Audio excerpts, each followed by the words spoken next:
Պարոն փոխնախարար, ես ուզում եմ հետաքրքրվել բավականին մտահոգիչ մի թեմայի շուրջ,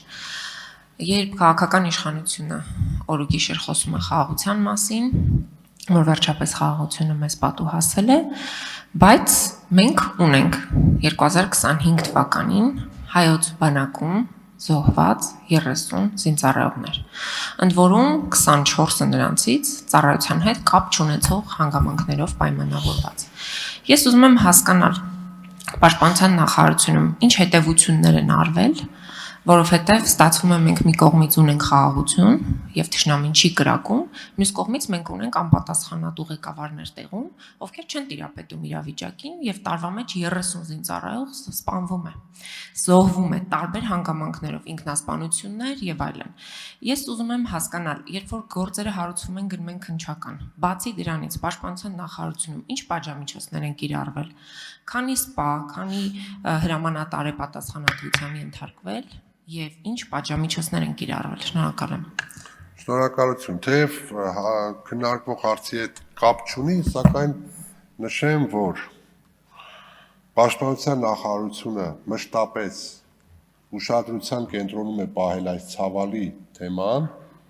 մեզ համար եւս յուրաքանչյուր զինծառայողի մահվան դեպքը ողբեր գալի է, սակայն դուք կապում եք խաղաղության հետ,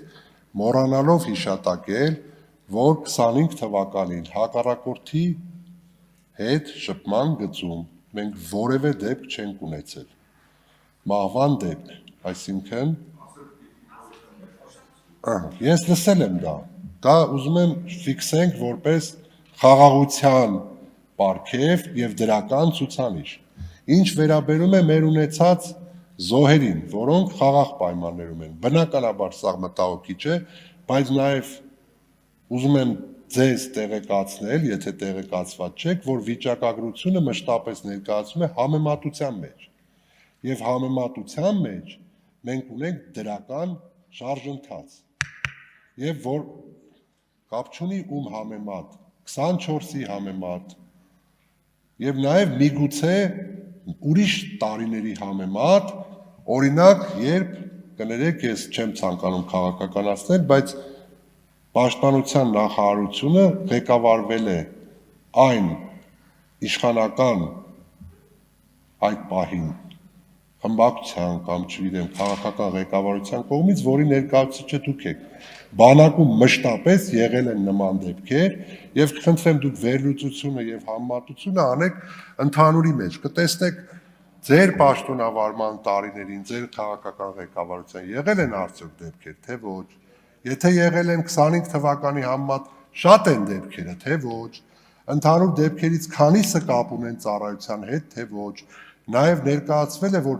զոհվածներից ներողություն շարունակեմ։ Համեցեք արձագանք։ Պարոն փոխնախարար, ես ձեզանից հստակ պատասխան եմ ակնկալում։ Դուք ինձ խորհրդատվություն մի տվեք, ես ինչի հետ համեմատեմ։ Ես ձեզ հստակ ասացի, 25 թվականին կան 30 զոհեր։ Ինչ հետևություն եք արել, ինչ պատժամիջոցներ եք կիրառել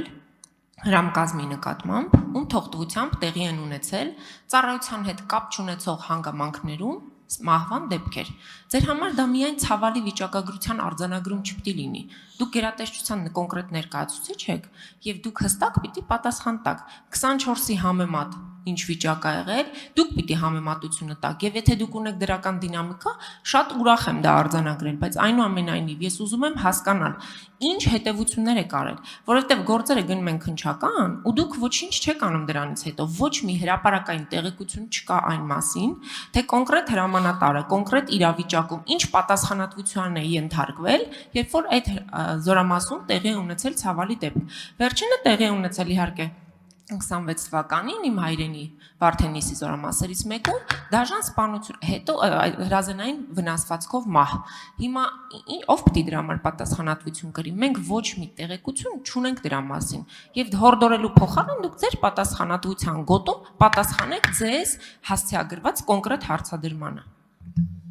Շնորհակալություն, Պաշտպանության նախարարությունը եթե հետևություններ չաներ, ապա դրական շարժընթաց չեր ունենա։ Այսինքն կատարվում են անհրաժեշտ աշխատանքներ թվերով։ 24 թվականին ունեցել ենք ավելի քիչ,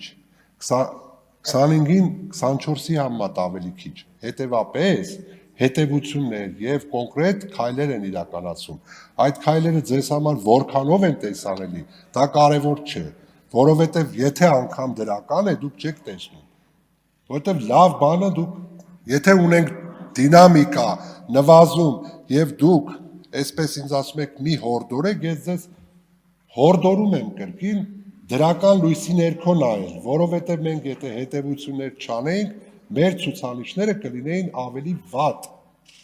Պատժամիջոցներով ամեն մարդ, եթե արկա է իր արարքում որևէ խախտում, սկսած կարգապահականից վերջացրած քրեական օրենսգրքով նախատեսված, բնականաբար ենթարկվում է քրեական պատասխանատվության